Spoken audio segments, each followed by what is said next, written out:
Tu pensais que ça y est, c'était bon, que tu avais fait un pas en avant, que les choses allaient mieux, que tu étais enfin sorti du tunnel. Et puis, sans prévenir, un coup de mou, une sensation d'épuisement, une vague d'émotions qui te submerge. Et là, tu paniques. Je croyais que j'avais avancé.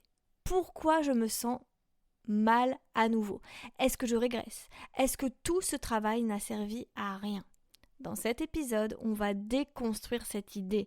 Non, tu ne régresses pas. Non, tu ne retournes pas en arrière. Tu es juste en transition. Bienvenue dans J'évolue donc je suis, le podcast qui t'aide à comprendre ton monde intérieur, ses paradoxes, ses tempêtes et toutes ces étapes invisibles mais essentielles vers ta transformation. Je te retrouve juste après le générique. Bienvenue dans J'évolue donc je suis. Ici, nous explorons la transformation personnelle et la conscience de soi. Ensemble, nous allons découvrir comment surmonter les défis de la vie et devenir les alchimistes de notre propre existence. Préparez-vous à un voyage intérieur riche en découvertes et en évolution.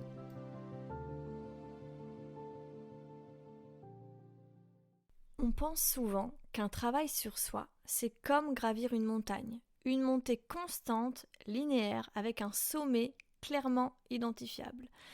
Mais tu sais, en réalité, le processus intérieur ressemble plus à une spirale. Tu avances, tu tournes, tu revisites, tu passes par des zones déjà connues, mais différemment.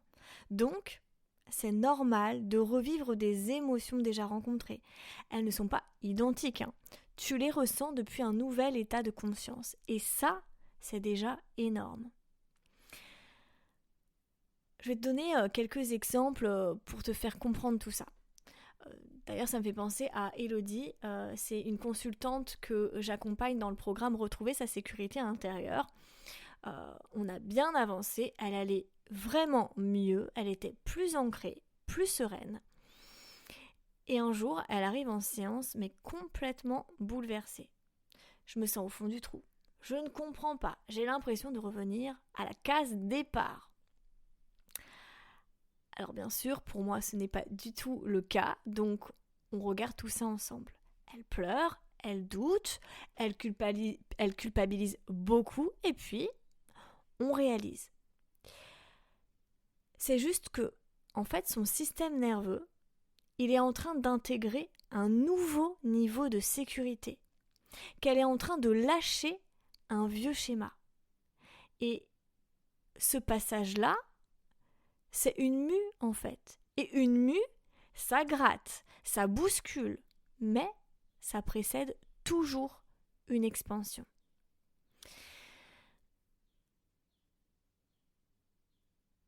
Maintenant, j'aimerais te parler d'un autre cas. Julien, en coaching, il lui explique qu'il est plus fatigué depuis qu'il a posé ses limites avec sa famille. Il pensait que ça lui ferait du bien en fait. Mais, il m'avoue qu'il se sent vide, sans énergie, presque triste. Donc là, moi qui connais bien ce genre de mécanisme, je lui explique bien que ce qu'il vit, ce n'est pas un échec. C'est une décompression. Quand on sort, en fait, d'un système, d'un fonctionnement en hyper-adaptation, en stress permanent, il faut du temps pour retrouver un nouveau rythme. Et souvent, ce temps-là est mal interprété. Il est interprété comme une rechute, alors qu'en réalité, c'est un reset. Et le corps, lui, a juste besoin qu'on le laisse digérer. Il lui faut du temps. C'est pour ça, en fait, moi, je donne souvent cette image dans le travail de développement personnel, d'évolution de soi, l'image d'un escalier, qui a certaines marches sur lesquelles on doit se poser, on doit attendre un petit peu pour intégrer les marches qu'on vient de gravir. Et ce temps-là, ce temps de silence, ce temps où on est en train de reprendre notre souffle parce que on n'en peut plus, pourtant on est parvenu en bas de l'escalier. Non, on est bien sur cette marche-là. Et du coup, quand les choses reviennent à un certain niveau de confort, on continue d'avancer.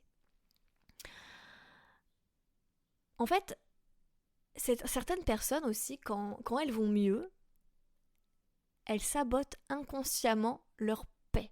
Pourquoi ? Parce que cette paix, elles ne la connaissent pas. En fait, je te parle de ça parce que ça me fait penser à une jeune patiente que j'ai, Léa. Toute sa vie, elle a vécu dans le chaos émotionnel. Crise, conflit, des imprévus. Et le calme, pour elle, elle le trouvait ennuyeux, voire menaçant. Et quand elle a commencé à aller mieux grâce au travail qu'on a fait durant ces séances, qu'elle ne se laissait plus happer, elle a eu une étrange sensation. Elle m'a dit, je me sens vide. Mais ça, en réalité, ce n'était pas du vide, c'était juste du calme. Un calme inconnu auquel, elle a dû s'habituer. Ça, je l'ai beaucoup répété, mais c'est vrai qu'on a tendance à s'attacher à nos chaos familiers. On sait que ça nous rend malheureux, mais on a l'habitude de tout ça. Donc vivre quelque chose de différent, même si c'est beaucoup mieux, pour notre système interne, pour notre cerveau, c'est hyper déstabilisant. Et ça, aussi, c'est quelque chose à déconstruire. Donc si je peux te donner quelques repères pour traverser ces moments, c'est 1. Accepte tes vagues émotionnelles. Elles sont des étapes. C'est pas un retour en arrière. Et puis, il faut pas oublier qu'on est des êtres émotionnels, donc des émotions, tu en auras toujours, des plus ou moins agréables, mais elles sont là aussi pour te montrer où tu en es. 2. Observe ce qui change. Alors ça peut se faire aussi de manière très subtile, ça peut être des réactions que tu n'as plus, c'est ta façon peut-être de te parler à toi-même qui a changé, ou peut-être tu as l'impression de plus chercher à te faire valider de l'extérieur. Enfin, ça peut être des petits détails, parce que souvent en fait on cherche le spectaculaire dans le changement, et des fois en fait c'est des petites choses. Quand je travaille par exemple sur les troubles du comportement alimentaire, sur les pertes de poids, dans mes programmes perte de poids, souvent la première chose qu'on voit, c'est pas forcément la perte de poids sur la balance qui apparaît, c'est les comportements alimentaires qui vont changer. Des personnes qui avaient des fringales et qui allaient grignoter, elles vont me dire oui mais j'ai pas perdu de poids, je sais pas trop si ça marchait. Comment tu te sens, est-ce que tu grignotes toujours? Non, non, ça par contre je le fais plus du tout. Ça c'est un gros changement mine de rien, mais des fois c'est plus subtil. Un petit mécanisme, je sais pas, je ressentais une contrariété, j'allais grignoter. Est-ce que là, t'as vécu des moments qui t'ont contrarié? Oui. Comment as-tu réagi? J'ai fait autre chose, j'ai appelé une personne de ma famille, j'ai échangé avec elle, et puis ça m'a apaisé. Donc ok, donc à ce moment-là, t'as pas été compensé avec du sucre dans ton placard. Non. Voilà, c'est ça les petits changements. 3. Dans ces repères, ne juge pas ton état par ton humeur du jour. Ouais. Les transitions sont parfois nuageuses, mais elles annoncent souvent le soleil. Faut vraiment voir ça comme des cycles. 4. Il est important que tu t'entoures de sécurité, pas de pression. Dans la mesure du possible, éloigne-toi des plus grosses sources de stress. En fait, quand tu es dans un moment de transition, ces moments-là, en fait, ils demandent du soin, pas de la performance. Donc, quand tu as fait un travail sur toi, ne cherche pas à vouloir faire plus aussi de l'autre côté en te disant maintenant que j'ai travaillé sur ça, il faut que je passe à la suite. Non, la transition, c'est une étape de calme, de stand-by, entre guillemets, pour intégrer, en fait.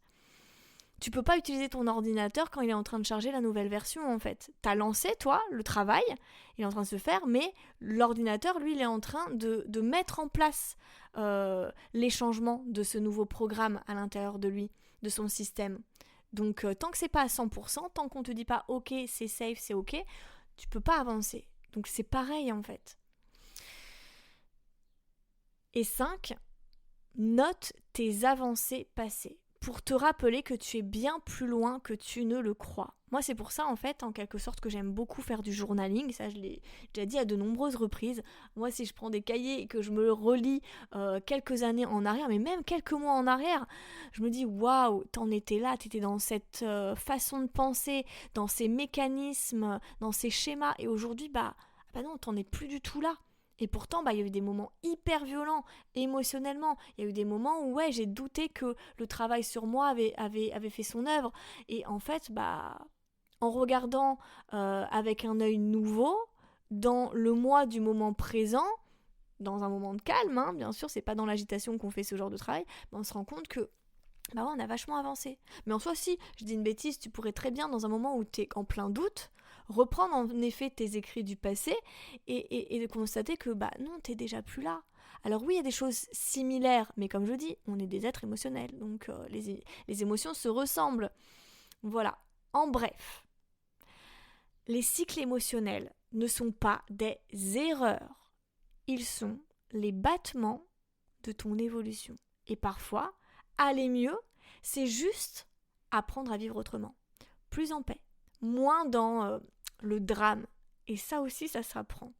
Donc si tu veux aller plus loin, dans un cadre où ces mouvements sont accueillis avec douceur et conscience, je t'invite à découvrir mes différents programmes, quels qu'ils soient, et on peut avancer ensemble. Et si le blocage n'était plus en toi, mais autour de toi, tu fais un vrai travail intérieur, tu libères des charges, tu transformes tes croyances, mais il y a un hic. Ton environnement, lui, ne bouge pas. Et parfois, c'est ça qui freine, voire empêche l'évolution.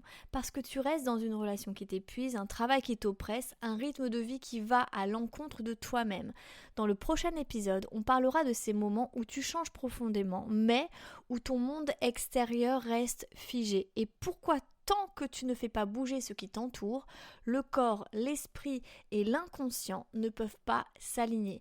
Je te partagerai aussi des cas concrets pour que tu comprennes comment identifier les résistances extérieures à ton changement et surtout comment les dépasser. Si cet épisode t'a plu, n'hésite pas à le partager pour m'aider à me faire connaître. À très vite.